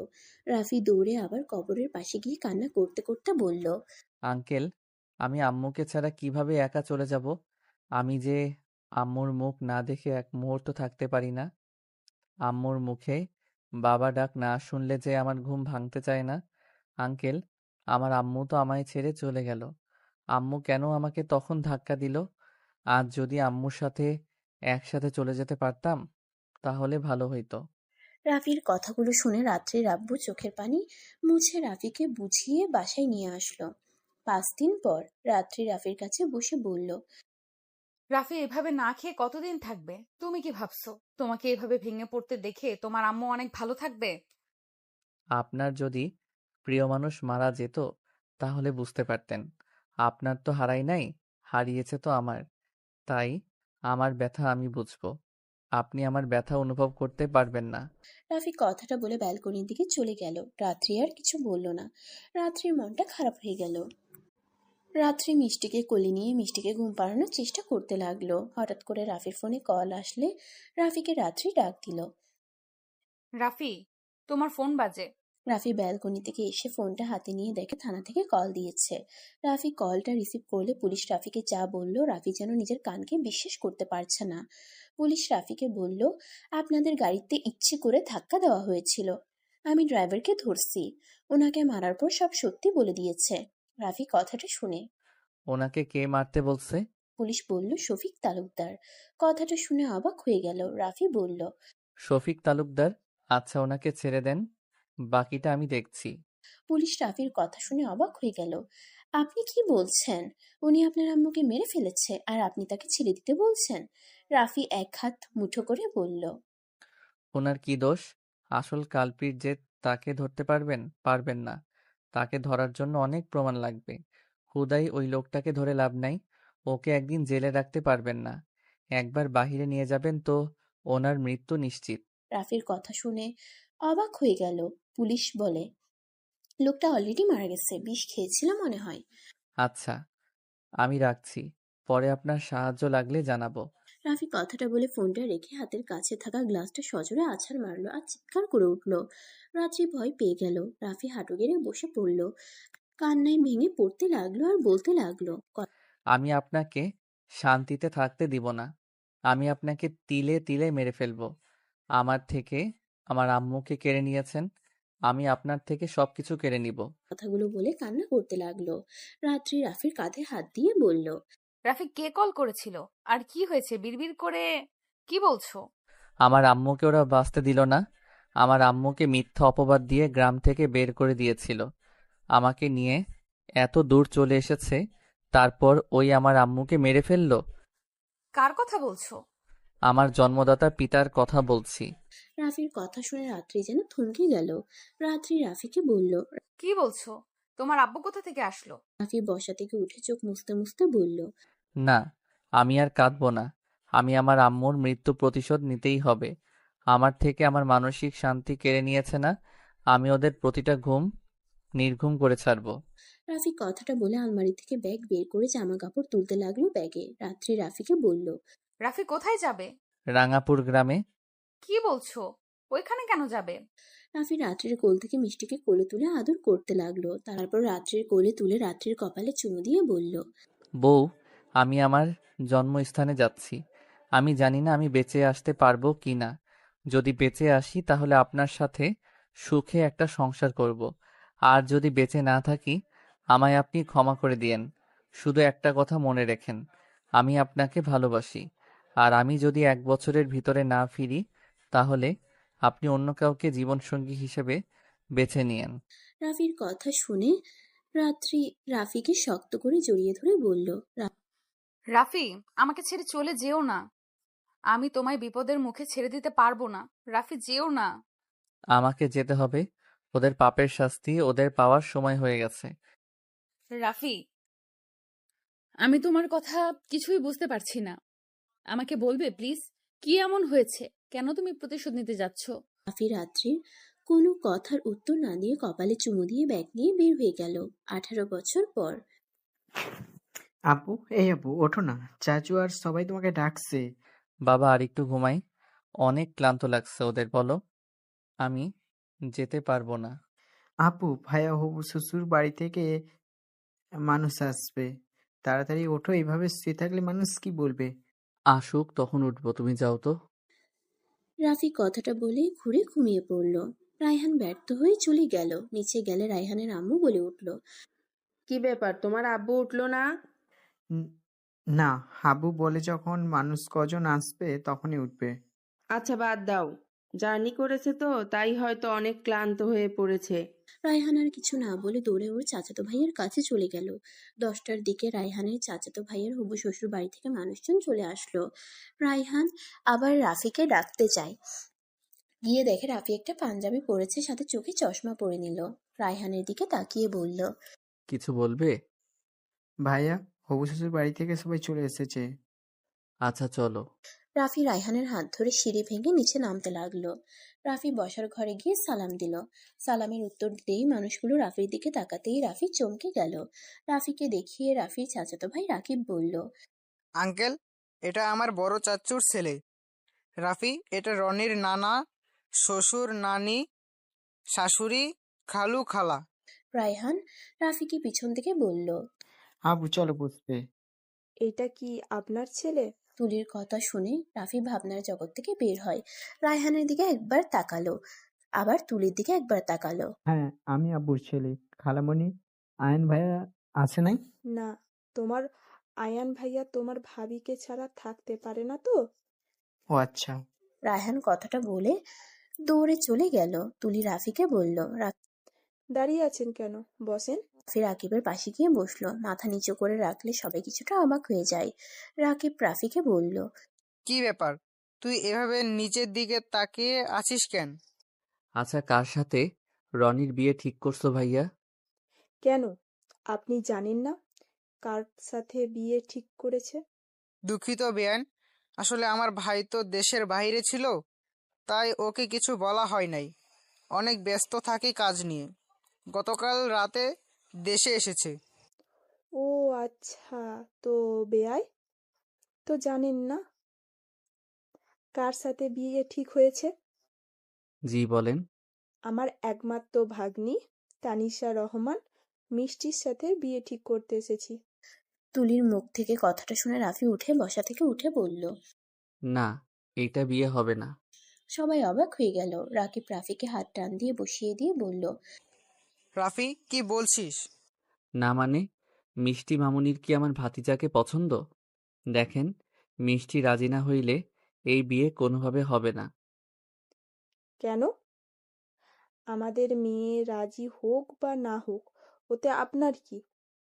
আমরা যা বলবো তাতেই ও রাজি হতে বাধ্য। কখনোই ওই বাধ্য না। ওই যার সাথে সারা জীবন সংসার করবে, আমার মনে হয় আগে ওদের একে অপরকে চেনা উচিত। তারপর যদি ভালো লাগে তাহলে বিয়ে করবে। বাহ, এটা কি আপনি বলছেন? হ্যাঁ, আমি বলছি। সমস্যা নাই। মিষ্টি রনিকে ভালোবাসে, আর রনিও মিষ্টিকে ভালোবাসে, তাই সব জেনে শুনে আমরা বিয়ের সিদ্ধান্ত নিয়েছি। আর আমি মনে করি মিষ্টিকে নিয়ে ভাবার জন্য আমরা আছি, অন্য কাউকে ভাবতে হবে না। আচ্ছা মিষ্টি, কোনো ছবি আছে? না মানে, আমারও তো দেখা দরকার। আমার ভাতিজার বউ কেমন দেখতে হয়েছে। সরি, মানে দেখতে।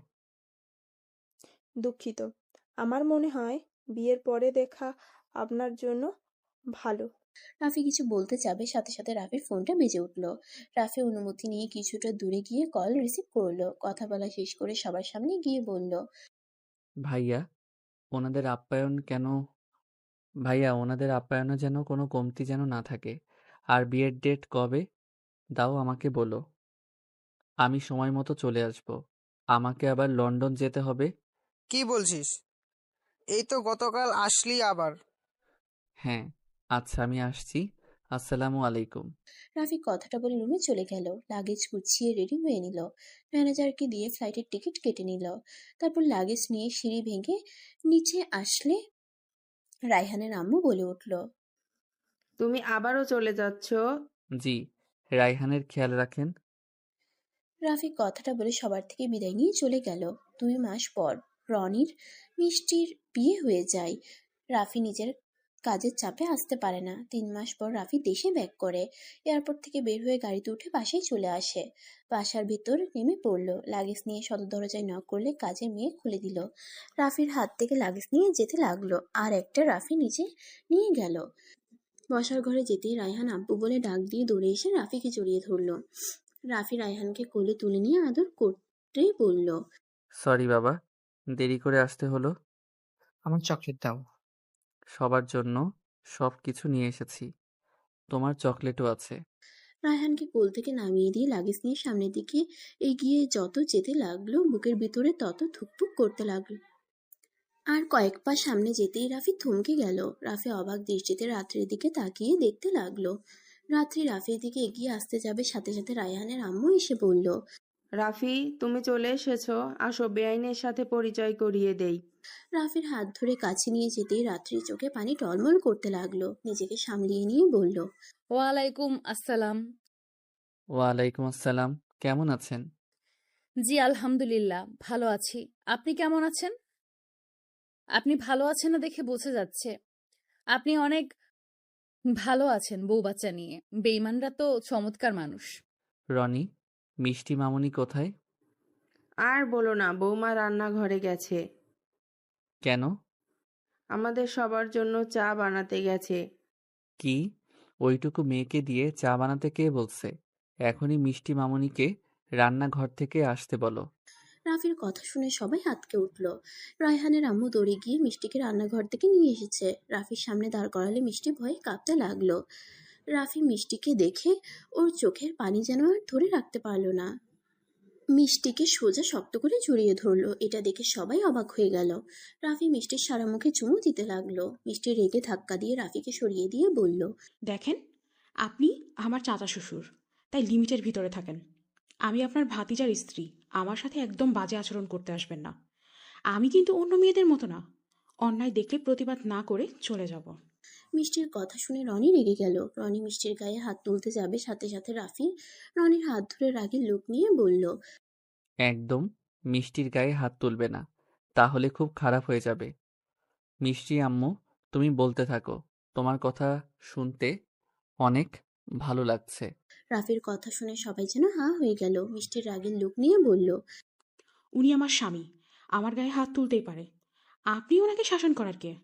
মিষ্টির কথা শুনে রাফির অনেক হাসি পেতে লাগলো। রাফি হাসতে হাসতে বলল, মাশাল্লাহ, আমি নিশ্চিত তুলি আপু এইসব শিক্ষা দিয়েছে। তুলি আপু ছাড়া এমন কঠোর কেউ নাই ওই ফ্যামিলিতে। ভাগ্যিস তোমার আম্মুর মতো হও নাই। খুব ভালো আম্মুটা সবসময় এভাবে অন্যায়ের প্রতিবাদ করবে। রনি, তোমার চাচু কি পাগল নাকি? আমি এত অপমান করলাম, উল্টো উনি হাসতেছে। আর এইসব কি বলে? স্টপ মিষ্টি, তোমার লিমিটের ভেতরে থাকো। ভুলে যেও না তুমি এই বাড়ির নতুন বউ। এইভাবে কথা বলার শিক্ষা আমি তোমায় দেই নাই। আর উনি তোমার বাবার বয়সের। উনি তোমায় ভালো মনে জড়িয়ে ধরেছে। এখানে ভুলের কিছু তো আমি দেখছি না। উফ, আমার মেয়েকে বকা দিবেন না তো। রাফির কথা শুনে সবাই অবাক হয়ে তাকাতেই রাফি কথা ঘুরিয়ে বলল, আরে, সবাই এভাবে তাকিয়ে আছো কেন?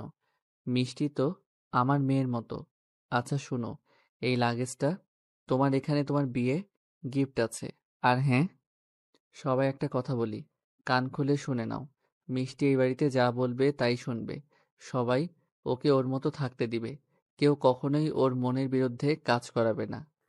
আচ্ছা, সবাই শুনবে, তুমি যাও ফ্রেশ হয়ে নাও।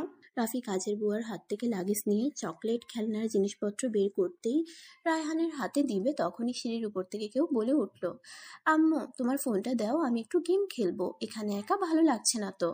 রায়হান তো আমার সাথে খেলে না। রাত্রি আয়ানের দিকে তাকিয়ে বলল, তোমার রায়হানের আব্বু এসেছে, তাই তোমার সাথে খেলতে পারছে না। তুমি এক কাজ করো, তুমি আপুর ব্যাগ থেকে বই নিয়ে পড়ো। রাফি অবাক হয়ে গেল। আয়ান রাত্রির কথা শুনে চলে গেল। রাফি রাত্রির দিকে তাকিয়ে বলল, এই ছেলেটা কে? আরে আপু, তুমি আয়ান ভাইয়াকে চেনো না? আয়ান ভাই তো ভাবির ছোট ভাই। রাফি অবাক হয়ে রাত্রির দিকে তাকিয়ে বলল, আপনি বিয়ে করেছেন, আর বিয়ে করলে আপনার এত বড় বাচ্চা কিভাবে আসে? এই ছেলেটা রায়হানের বড় হইলে তো আপনার সন্তান হওয়ার কথা না? আপনি কি দত্তক নিয়েছেন নাকি? কি যাতা বলছেন? আয়ান আমার মায়ের পেটের ভাই। আয়ানকে কোনো দত্তক নেয় নাই। আয়ান আমার পেটের সন্তান। ওর বাবাও আমি, ওর মাও আমি। ঠিক বুঝতে পারলাম না। মিষ্টি আয়ানের বয়স কত? ওর তোমার কয় বছরের ছোট? আয়ান আমার 3 বছরের ছোট। আর আপনি আমার আম্মুকে কি বলতে চাচ্ছেন? দেখেন, আপনার কোনো অধিকার নাই আমার আম্মুর সাথে এভাবে কথা বলার। রাফি, তুই এটা কোন ধরনের কথা বলছিস? তুই কি অফিসের কাজ করে করে পাগল হয়ে যাচ্ছিস নাকি? প্লিজ, তোমরা চুপ করবে? আমি ঠিক বুঝতে পারছি না। আমাকে প্লিজ বলবেন, আয়ান কার সন্তান? উফ, আপনার সমস্যা কি? আমি অবৈধ কাজ করছিলাম, সেইখান থেকে ওই এসেছে। আর কিছু বলবেন? প্লিজ বাজে কথা বলবেন না। আপনি ওকে নিশ্চয়ই দত্তক নিয়ে এসেছেন। না, আমি আয়ানের জন্মদাত্রী মা। আয়ান আমার দ্বিতীয় স্বামীর ভালোবাসার চিহ্ন। প্লিজ, আর আমার মুখ খুলাবেন না। কথাটা বলে রাত্রি চলে যেতে লাগলো। রাফি যেন খুশিতে চোখের পানি ঝরতে লাগলো। রাফির ব্যবহার দেখে কেউ কিছু বুঝতে পারলো না। রাফি দৌড়ে রনির রুমে গিয়ে আয়ানকে কোলে তুলে নিয়ে চুমুতে ভরিয়ে দিতে লাগলো। আয়ান অবাক হয়ে গেল। আয়ান বলল, আঙ্কেল কে আপনি? আমাকে এভাবে আদর করছেন কেন? রাফি আয়ানের কপালে চুমু দিয়ে বলল, তোমার আম্মুকে জিজ্ঞেস করো আমি কে। আচ্ছা আব্বু থাক, আমি ফ্রেশ হয়ে নেই। রাফি আয়ানকে ছেড়ে রুম থেকে বের হয়ে গেল। রাফি রুমে গিয়ে গোসল করে নিল। গোসল করে পোশাক পরিবর্তন করে নিল। বেশ কিছুক্ষণ বসে থেকে ভাবতে লাগলো। ভাবনার জগৎ থেকে বের হয়ে নিচে চলে গেল। নিচে গিয়ে দেখে সবাই বসে থেকে আড্ডা দিচ্ছে। আয়ান রায়হানকে খেলতে বলছে, কিন্তু রায়হান উঠছে না। রাফি আয়ানের পাশে বসে আয়ানকে বলল, চলো আমি তোমার সাথে খেলবো। রাফি আয়ানের সাথে উঠানে চলে গেল। রায়হান ক্রিকেট ব্যাট আর বল নিয়ে আসলো। রাফি ব্যাটিং করতে লাগলো, আয়ান বোলিং করতে লাগলো। সবাই বারান্দায় বসে ওদের খেলা দেখতে লাগলো। রনিকে আয়ান বলে, দুলা ভাই আপনিও আসেন না, 3জন খেলে মজা হচ্ছে না। রায়হানের আম্মু বলে উঠল, রাফি, একটা কথা বলি, রেগে যাবে না তো? না বলেন। আমরাও একটু খেলি। না না, আপনার সাথে আমি জীবনেও পারবো না। আপনি ক্রিকেট ক্যাপ্টেন ছিলেন। আরে, আমরা মেয়েরা এক দল আর তোমরা ছেলেরা এক দল হয়ে গেল। রনি, রাকিব ভাইয়া, সাজু ভাইয়া আর ওরা তো অনেক ভালো খেলে। তুমি ছাড়া সবাই অনেক ভালো খেলে। রায়হানের আম্মুর কথা শুনে সবাই খেলার জন্য রাজি হয়ে গেল। রাত্রিকেও রাজি করিয়ে নিল। ছেলেরা একদল হলো আর মেয়েরা একদল হয়ে গেল। 2 দল কয়েন দিয়ে টস করলো। মেয়েদের দল ব্যাটিং করবে, ছেলেদের দল বল করবে। খেলা শুরু হয়ে গেল। রাফি দৌড়াদৌড়ি করতে করতে ঘেমে একাকার হয়ে গেল। মেয়েদের দল খেলে 120 রান করে ফেললো। ছেলেদের পালা হইলে রাফি বারান্দায় বসে আয়ানকে রায়হানকে কোলে বসিয়ে রুমাল দিয়ে ঘাম মুছে দিল। আর নিজে ঘাম মুছতে মুছতে বলল, উফ মিষ্টি, তুমি এত ভালো খেলতে শিখলে কোথায়? তুমি আর তোমার চাচি আম্মা তো 100 রান করে ফেলছো। আমি ক্রিকেট খেলা স্কুল থাকতে শিখেছিলাম। যাক, শেষমেশ এই বাড়িতে আমার মতো আর একটা মেয়ে আসলো। কথাটা বলে সবাই হাসতে লাগলো। সবাই একটু রেস্ট নিয়ে খেলতে শুরু করে দিল। রাফি একটা 4 মারতেই রাত্রির বুকে গিয়ে সোজা লেগে গেল। সবাই হা হয়ে গেল। রাত্রির বুকে ব্যথা চেপে দিয়ে বসে রাফির সাথে সাথে সবাই দৌড়ে রাত্রির কাছে গেল। রাফি রাত্রির বুকে হাত দিয়ে মালিশ করতে লাগলো আর বলতে লাগলো, রাত্রি, তোমার অনেক ব্যথা করছে। আই এম সরি, আমি বুঝতে পারি নাই তোমার বুকে এসে লাগবে। এই রাত্রি কথা বলো। রাফি কান্না করে দিল। মিষ্টি রাফির উপরে রেগে গিয়ে ধাক্কা দিয়ে সরিয়ে দিল। মিষ্টি রাত্রিকে ধরে বলল, ফালতু একটা মানুষ, নির্লজ্জ কোথাকার। একটা মেয়ে মানুষের বুকে হাত দিতে লজ্জা করে না? লুচ্চা লম্পট কোথাকার। মিষ্টি আমাকে যা ইচ্ছে বলো, রাত্রিকে নিয়ে যেতে দাও। রনি, আম্মুকে একটু ধরো। রাত্রিকে সবাই ধরতে যাবে, সাথে সাথে রাফি রাত্রিকে কোলে তুলে নিয়ে বাসার দিকে যেতে লাগলো। মিষ্টির রাগে শরীর কাঁপতে লাগলো। রাফি রাত্রিকে নিয়ে বাসার ভিতরে চলে গেল। একটা রুমের ভিতরে গিয়ে খাটে শুয়ে দিয়ে কান্না করতে করতে বলল, এই, চোখ খুলে রাখেন। নিঃশ্বাস নিচ্ছেন না কেন? এই কথা বলেন। আপনি আম্মুর মতো করেন না। কথাটা বলে রাফি কান্নায় ভেঙে পড়ল। রাইহানের আম্মু বলল, রাফি, তুমি সরো, বেআইনকে মুখে সিপিআর দিতে হবে। রাফির কথা শুনে সাথে সাথে রাত্রির মুখে মুখ লাগিয়ে বাতাস দিতে লাগলো। মিষ্টি রাফির মাথার চুল ধরে সরিয়ে দিতে নিলে রাফি তারপরও মুখে বাতাস দিতে লাগলো। রাকিব সহ সবাই রাফির উপরে রেগে গেল। তুই কি পাগল হয়ে গেছস? একটা মেয়ে মানুষের শরীরে এভাবে স্পর্শ করতে লজ্জা করছে না? রাকিবের কথা শুনে রাফি রেগে গিয়ে রেগে বলল, উফ, তোমরা চুপ করবে প্লিজ? কেউ বরফ নিয়ে আসো আর পানি নিয়ে আসো। রাফির কথা শুনে রাইহানের আম্মু বরফ পানি নিয়ে আসতে চলে গেল। রাফি আবার বাতাস দিতে লাগলো। রাত্রিকে চোখ খুলতে না দেখে রাফি এবার কান্না করে দিল। রাফি কান্না করতে করতে বলল, এই বউ, বউ চোখ খুলেন না। আপনি প্লিজ আম্মুর মতো আমারে ছেড়ে যাইয়েন না। এই বউ, চোখ খুলেন না। রাফির কথা শুনে সবাই অবাক হয়ে গেল। রাফি আবার বাতাস দিতেই রাত্রি জোরে একটা নিঃশ্বাস ফেলে। তাকিয়ে দেখে রাফি কান্না করছে। রাফি রাত্রিকে শক্ত করে জড়িয়ে ধরে সারা মুখে কিস করে বলল, আল্লাহর কাছে হাজার হাজার শুকরিয়া, আপনি চোখ খুলছেন। ওর আম্মুর পাশে বসে বলল, আম্মু, তুমি ঠিক আছো? হুম। রায়হানের আম্মু বরফ পানি নিয়ে আসলে রাফির হাত থেকে নিয়ে রাত্রিকে পানি খাওয়াই দিতে লাগলো। তারপর সবাইকে বাহিরে যেতে বলল। আপনি আগে বাইরে যান, আপনি খুব বাড়াবাড়ি করছেন। ওকে, যাচ্ছি। তুমি তোমার আম্মুর বুকে এই বরফগুলো দিয়ে দাও, ব্যথা জায়গায়। রাফি রাত্রিকে ছেড়ে দিল। ছেলেরা সবাই বাহিরে চলে গেল। রাফি দরজার পাশে দাঁড়িয়ে হাত দিয়ে দেয়ালে একটা পাঞ্চ করলো। রাকিব রাফিকে বলল, কি করছিস? পাগল হয়ে গেছস নাকি? নিজের উপরে রাগ হচ্ছে। কেন ওনাকে খেলতে নিষেধ করলাম না? এর থেকে যদি বড় কিছু হয়ে যেত তাহলে কি হতো? এই, তুই তো 12 বছর জেলে ছিলি, তার ভিতরে 3 বছর পর লন্ডন থাকছস। তোর তো মিষ্টিদের চেনার কথা না, আর তুই বেআইনকে বউ বলছিস কেন রে? আমি কাউকে কিছু বলতে বাধ্য না। আর এখন এইসব প্রশ্ন রাখো। রাফির নিজের টেনশন হতে লাগলো। সবাই চলে গেলে রাফি দরজার কাছ থেকে গেল না। রনির অনেক রাগ হতে লাগলো রাফির উপরে। রাকিবকে বলে, আব্বু, তোমার ভাই কি আমার শাশুড়ির প্রেমে পড়লো নাকি? আর এসব কি করছে? মাথার কি তার ছিঁড়ে গেছে নাকি? মান সম্মান আর রাখছে না তোমার ভাই? রাকিব রনিকে বলল, আমি নিজেও বুঝতে পারছি না। ওকে তো কোনো মেয়ের সাথে খারাপ আচরণ করতে দেখি নাই।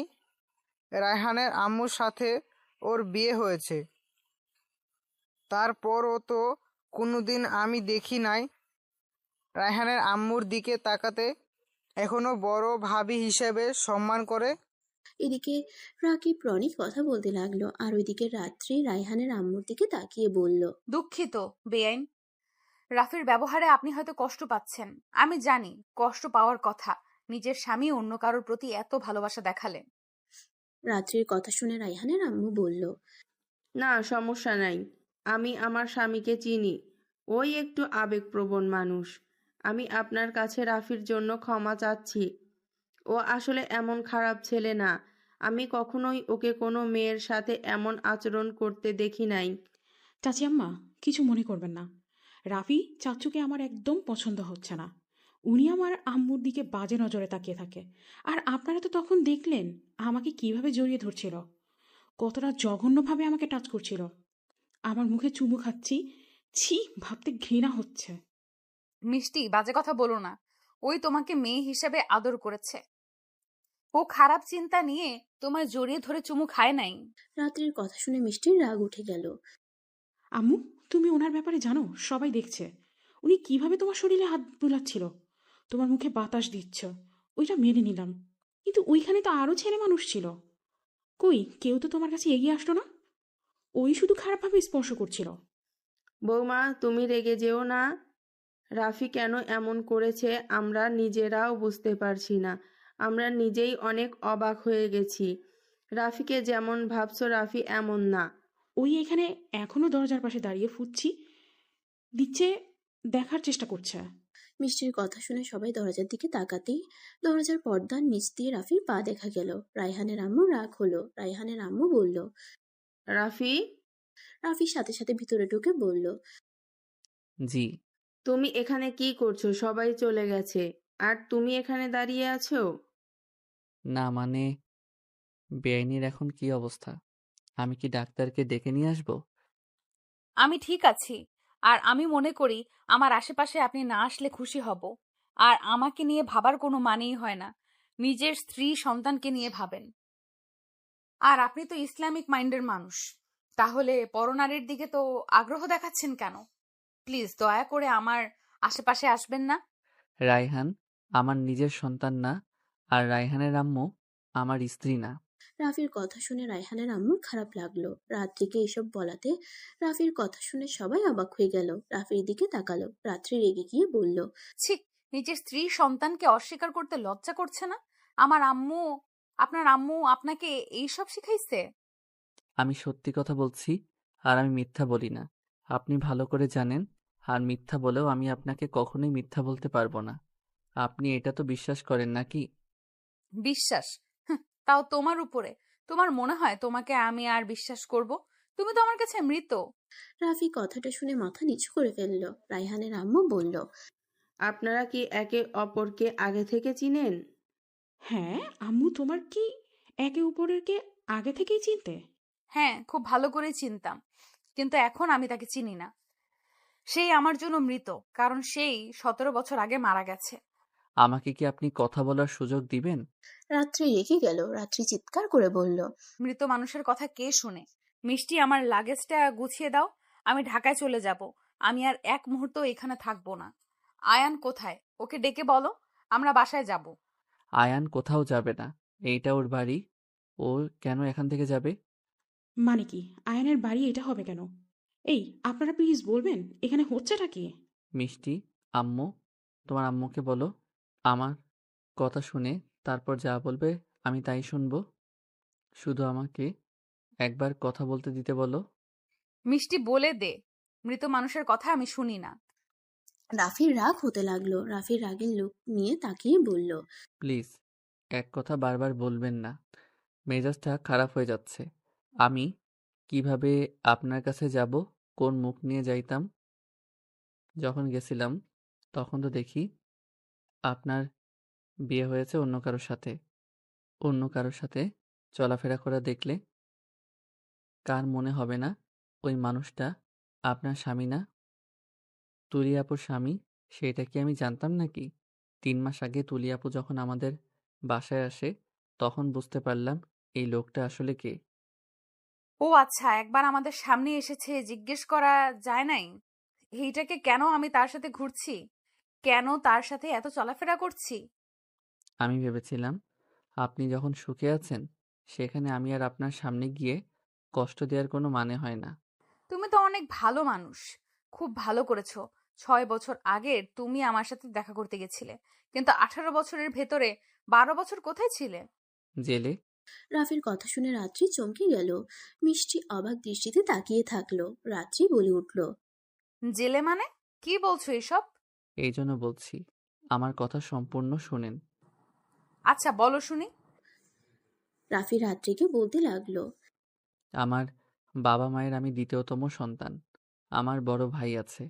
আমি আর ভাইয়া যমজ। আমার ভাই এখন কোমাই থেকে বের হয়ে হসপিটালে আছে। আর রায়হান আমার বড় ভাইয়ের ছেলে। আচ্ছা বুঝলাম, তার মানে উনি তোমার স্ত্রী না? হুম, উনি আমার স্ত্রী না। ওনার সাথে আমার বড় ভাইয়ের বিয়ে হয়েছে, কিন্তু এইটা কেউ জানে না।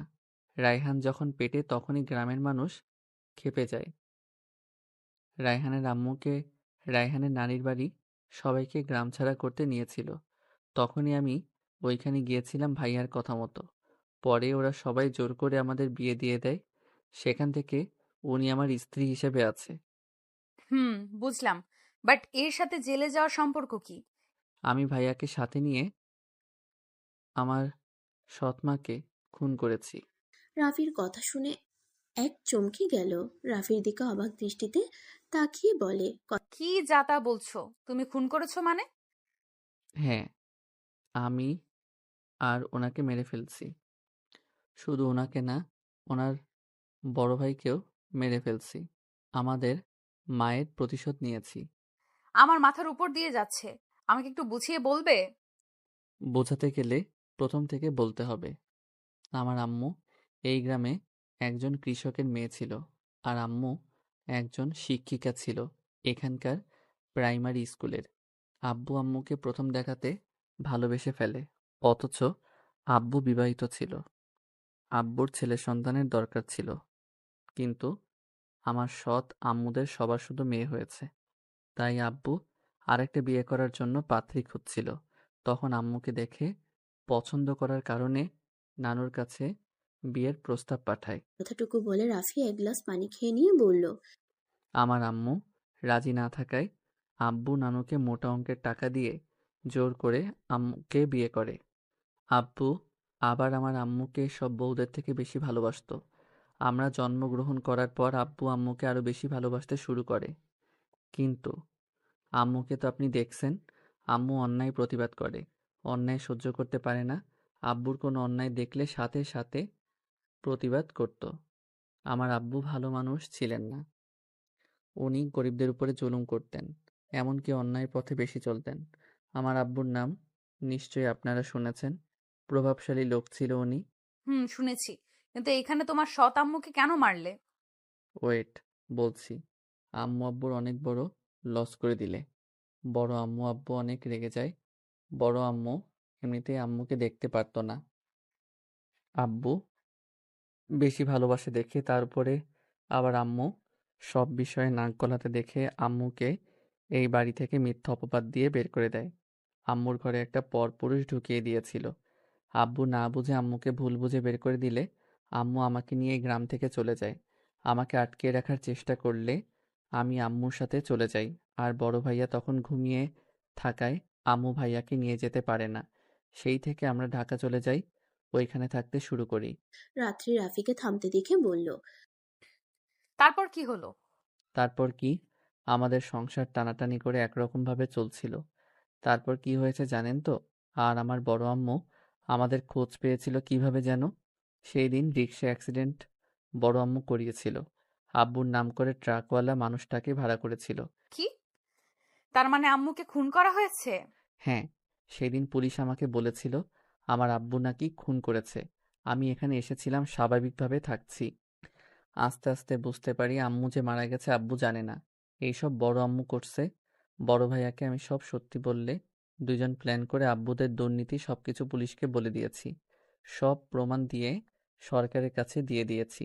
এইটা জানতে পেরে বড় আম্মু তার বড় ভাইয়া আমাদের মারতে আসে। বড় ভাইয়াকে আগে পেয়ে ভাইয়াকে খুব বাজেভাবে মেরেছিল। আমি তো ভেবেছিলাম ভাইয়া হয়তো মারা গেছে, তাই নিজের রাগে কন্ট্রোল করতে না পেরে আমি দুইজনকে রড দিয়ে মাথায় বাড়ি দিয়ে মেরে ফেলি। যত রাগ ছিল সব রাগ খাটিয়ে ফেলি। এই ঘটনা একটা লোক দেখেছিল, পরে পুলিশকে ইনফর্ম করলে আমাকে ধরে নিয়ে যায় আর ভাইয়াকে হসপিটালে নিয়ে যায়। সেই থেকে ভাইয়া কোমা থেকে বের হয়েছে, আর 12 বছর আমি জেল খাটি।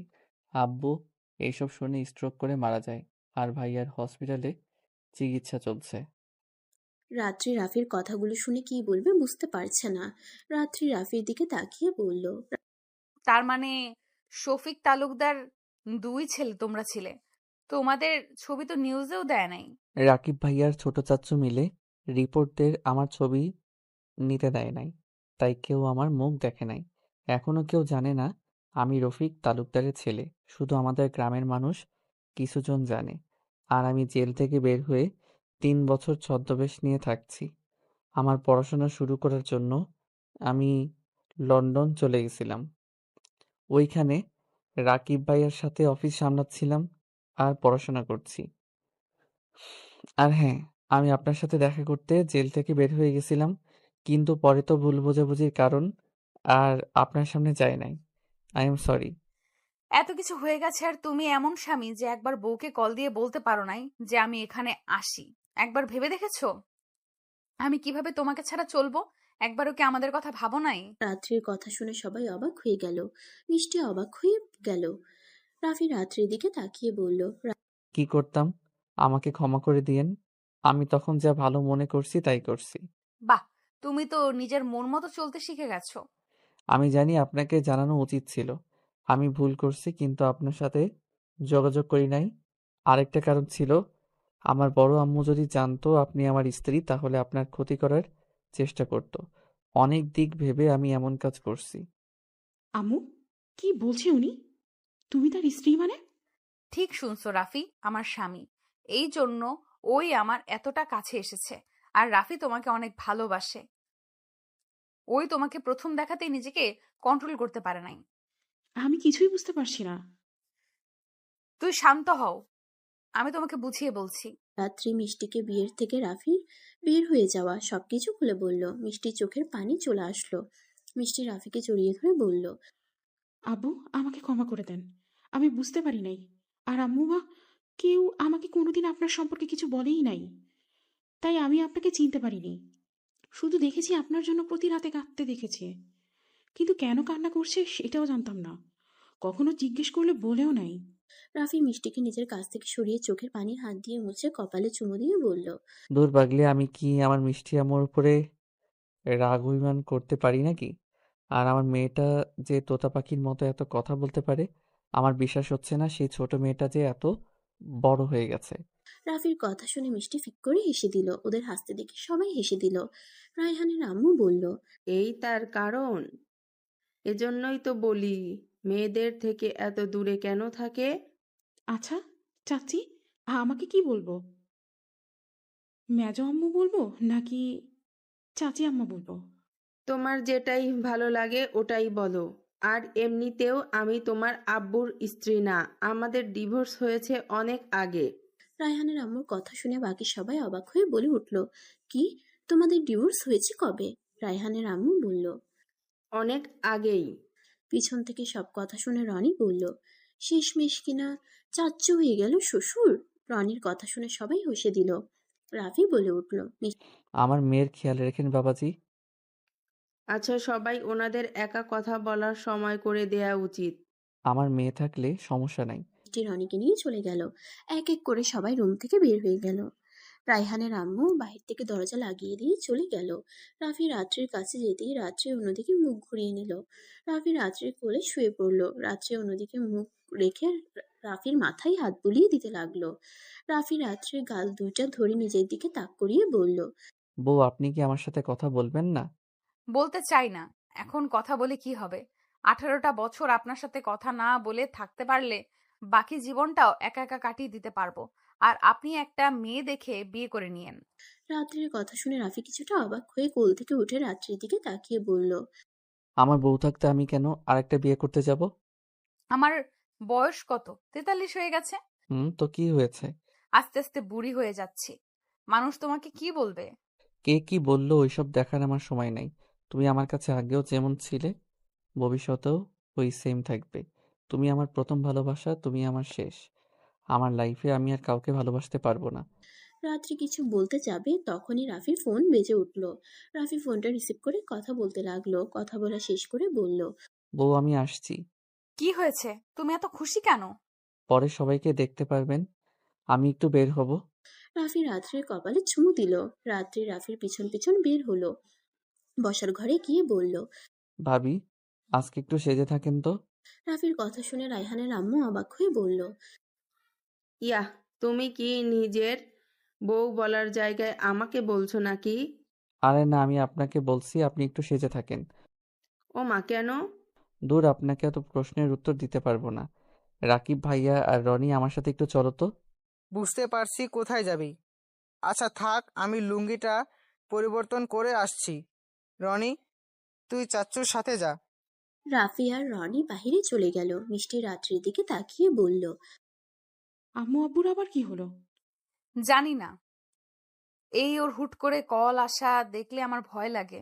আর আম্মু আগেই বলেছিল ওই একটু চাপা সাইজে, কোনো কিছু সহজে বলতে চায় না। ফালতু একটা স্বভাব। কি বললে ডাকবো বুঝতে পারছি না। কিন্তু আসলে রাফি এমন না, ওদের ভাইরা এমন। আমাকে তুমি ভাবিও বলতে পারো, আপুও বলতে পারো। আম্মু, আয়ানের কাছে যাও তো, ও ভয় পেয়ে আছে। রাত্রি মিষ্টির কথা শুনে চলে গেল। সন্ধ্যায় রাফিরা ফিরে আসলো। দরজায় নক করলে কাজের মেয়ে দরজা খুলে দিল। সবাই এক এক করে ভিতরে ঢুকলো। ভিতরে গিয়ে রাফি মিটিমিটি করে হেসে বলল, ভাবি, ভাবি ডাক শুনে রাফির দিকে তাকাতেই রাফির পিছন থেকে রকি বের হয়ে আসলো। রকিকে দেখে রায়হানের আম্মুর সাথে সবাই দাঁড়িয়ে পড়লো। রায়হানের আম্মু কয়েক পা পিছিয়ে গেল। খুশিতে দৌড়ে এসে রকিকে জড়িয়ে ধরলো। রকি রায়হানের আম্মুকে জড়িয়ে ধরে কান্না করে দিল। কপালে চুমু দিয়ে রায়হানের আম্মুকে শান্ত করতে লাগলো। রায়হানের আম্মু বলল, আমার বিশ্বাস হচ্ছে না তুমি হাঁটতে পারছো, আমার সামনে তুমি দাঁড়িয়ে আছো। ভাবি ভাইয়াকে রুমে নিয়ে যান। আর সেজে থাকতে বলেছিলাম তা করে পেতনির মতো হয়ে আছেন। রাফির কথা শুনে সবাই হেসে দিল। রায়হান দৌড়ে এসে রাফিকে জড়িয়ে ধরে বলল, আব্বু, তোমার মতো দেখতে এই আঙ্কেলটা কে? এইটা তোমার আঙ্কেল হয় না, এটা তোমার আব্বু। আর আমি আয়নের আব্বু হই। আব্বু, তুমি আমার সাথে মজা করছো? আব্বু, আমি তোমার কণ্ঠ চিনি, তুমি আমার আব্বু। না, এটাই তোমার আসল আব্বু, এদিকে আসো। রকি রায়হানকে কোলে তুলে নিলে রায়হান অবাক হয়ে যায়। রায়হান বলে, কই আম্মু, ওনার শরীর থেকে তো আব্বুর কোনো ঘ্রাণ পাচ্ছি না। উফ, আঙ্কেল আমাকে নামিয়ে দেন। আব্বু, তুমি আমার সাথে মজা করবে না, এমনিতেই আমি অনেক রেগে আছি। ভাবি, আম্মু আয়ান ভাইয়াকে বলেছিল তুমি নাকি আয়ান ভাইয়ার আব্বু। আচ্ছা শোনো, আমি তোমার আব্বু, কিন্তু আমার সাথে ওই আঙ্কেলটা তোমার বড় আব্বু। আর তুমি আমার যেমন ছেলে তেমন আয়ানও আমার ছেলে। ও আচ্ছা, তাই। রকি রায়হানের সাথে কথা বলতে লাগলো। রাফি আয়ানের দিকে তাকিয়ে বলল, কি ব্যাপার, আমার আব্বুটা এখানে দাঁড়িয়ে আছো কেন? আয়ান রাফির কাছে এসে শক্ত করে জড়িয়ে ধরে বলল, আব্বু, আপনি আমাদের রেখে এখানে কেন এসেছেন? আপনি জানেন আমি আপনাকে কত মিস করছি। রাফি আয়ানকে পাজা কোলে নিয়ে বলল। আর কখনই ছেড়ে যাব না। রকি রায়হানকে কোল থেকে নামিয়ে এক এক করে সবার সাথে পরিচয় হয়ে নিল। সবার সাথে কথা বলে যার যার রুমে চলে গেল। আয়ান আর রায়হান ওরা নিজেদের রুমে চলে গেল। রাফি দরজার আড়ালে দাঁড়িয়ে থাকলো। রাত্রি রুমের ভিতরে ঢুকলে রাফি আস্তে আস্তে পিছন থেকে রাত্রিকে জড়িয়ে ধরলে রাত্রি হাসি দিল। রাফি ভ্রুকুচকে তাকিয়ে বলল, ভয় পাওয়া বাদ দিয়ে হাসেন কেন? আমি জানি আমার দুষ্টু বরটা ছাড়া কেউ আমায় জড়িয়ে ধরার সাহস পাবে না। ধ্যাত। রাফি গম্ভীর মুখ করে খাটে বসে পড়ল। রাত্রি রাফির দিকে তাকিয়ে রাফির কাছে গিয়ে রাফির কোলে বসে বলল, আমার বাবুটা কি অভিমান করেছে? রাত্রির সাথে সাথে রাফির মাথার পিছনে ধরে ঠোঁটের সাথে ঠোঁট বসিয়ে দিল। রাফি মুচকি হেসে দিল। সমাপ্ত।